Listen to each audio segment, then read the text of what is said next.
Começamos o Jornal das 7 com o Luís Soares. A esta hora em Lisboa decorre uma festa de aniversário, a festa do PSD, assinala 52 anos e com a presença de Marcelo Rebelo de Sousa, Luís. O ex-presidente da República, que marca a presença na cerimónia, que decorre na fábrica de unicórnios, em Lisboa, está a ser acompanhada pelo Miguel Gato, que se junta a nós agora em direto. O Miguel, tanto o líder do PSD como o antigo presidente não falaram à chegada, mas nesta altura Marcelo Rebelo de Sousa já se dirige a quem está nessa comemoração.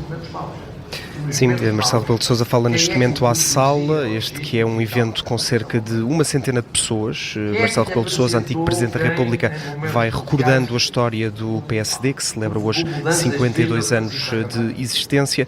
Este é um evento que marca o aniversário do partido, mas ganha uma importância acrescida por ser também a primeira iniciativa partidária em que Marcelo Rebelo de Sousa participa desde que deixou o Palácio de Belém. No seu discurso, que já vai com cerca de 10 minutos, a Marcelo foi destacando os primeiros momentos do PPD-PSD e enaltecendo a importância que teve também Conceição Monteiro neste processo, o evento de hoje que também serve para homenagear a militante número 2 do PSD, figura histórica do partido, Conceição Monteiro, e também pessoa da confiança do antigo Primeiro-Ministro Francisco Sá Carneiro.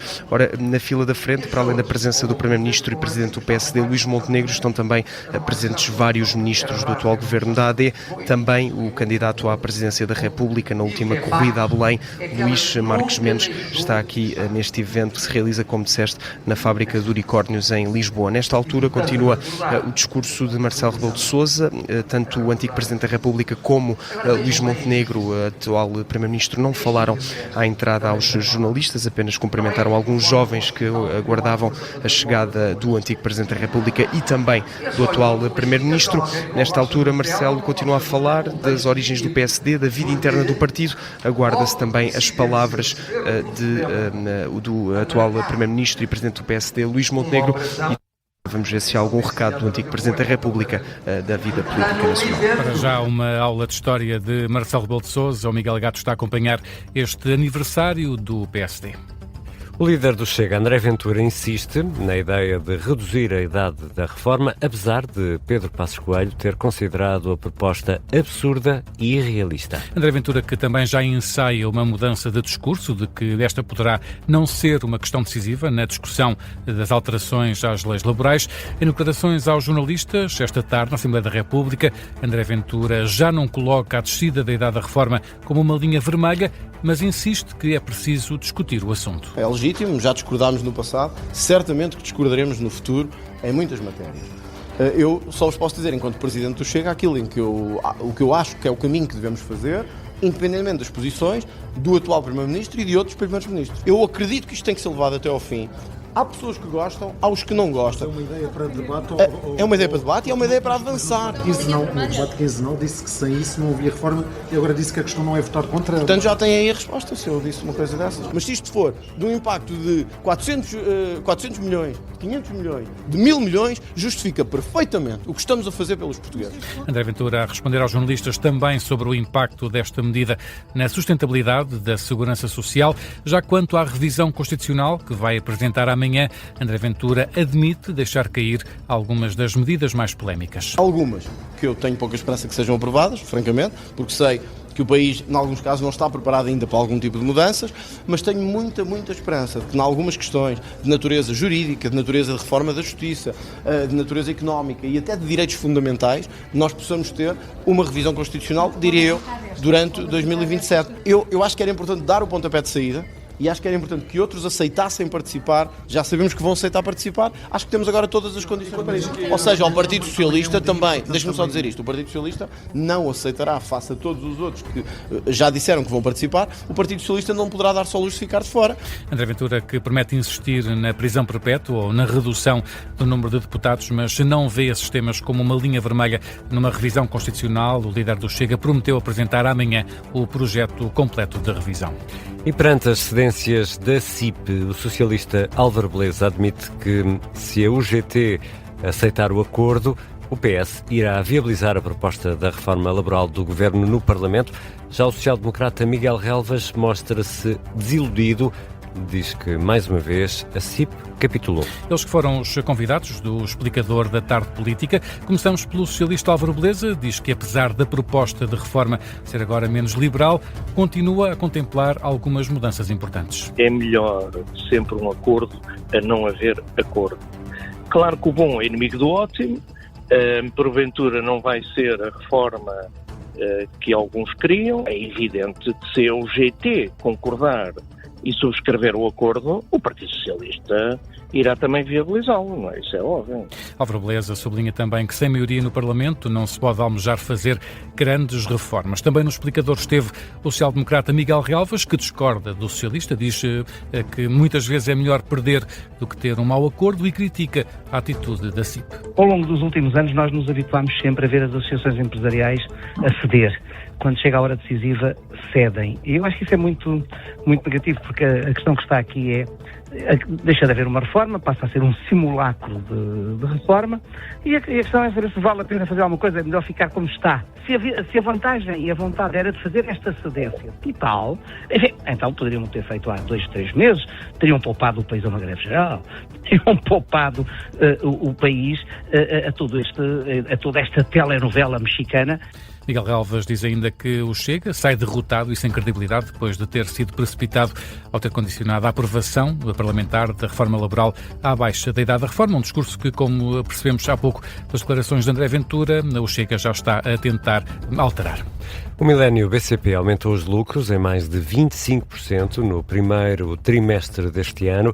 O presidente do banco fala de um período desafiante. Foi uma subida para 305 milhões de euros nos lucros do banco, lucros que cresceram graças ao aumento da margem financeira e também das comissões.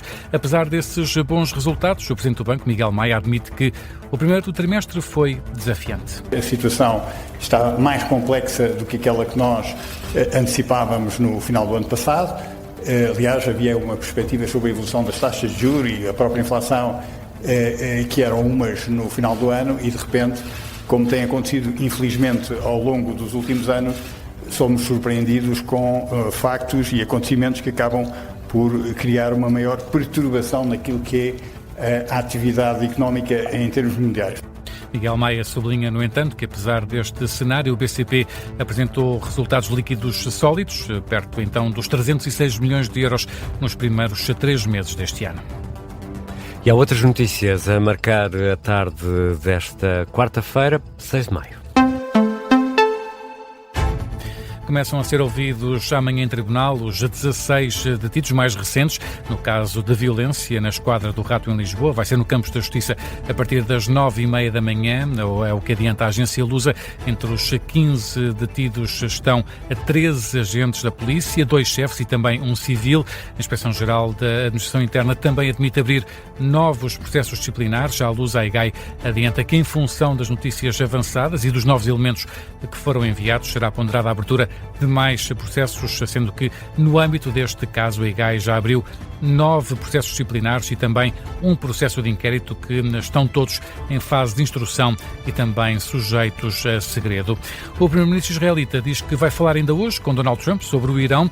Benjamin Netanyahu diz que os dois concordam que o urânio enriquecido deve ser retirado do Irão e assegura também que há coordenação entre Estados Unidos e Israel. Isto antes tinha sido noticiado que Israel desconhecia que os Estados Unidos e o Irão estariam perto de chegar a um acordo. Certo é que esse acordo ainda não foi confirmado, mas Donald Trump insiste que o Irão quer chegar a um entendimento.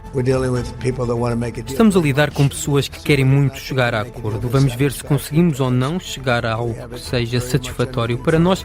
Temos tudo sob controle, o bloqueio que estamos a fazer é inacreditável, a Marinha tem sido incrível, conseguiram criar uma muralha de aço, ninguém consegue passar, em particular os iranianos que não conseguem passar nem por um lado nem pelo outro, estão fora do negócio. Vamos ver se conseguimos chegar a acordo, se não conseguirmos vai acabar por acontecer de uma forma ou de outra.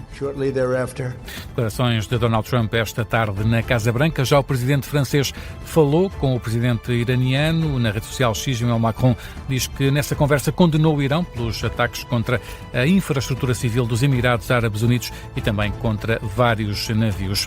A OMS confirma que subiu para 5 o número de casos positivos de antavírus num navio de cruzeiro. No entanto, o diretor da Organização Mundial da Saúde diz que o risco representado por este vírus é fraco e não é comparável com a Covid-19. O mesmo sublinha também o Centro Europeu de Controlo e Prevenção de Doenças. Também em Portugal, a Direção-Geral da Saúde garante que o risco é muito baixo e, por isso, não há medidas preventivas a implementar a nível nacional.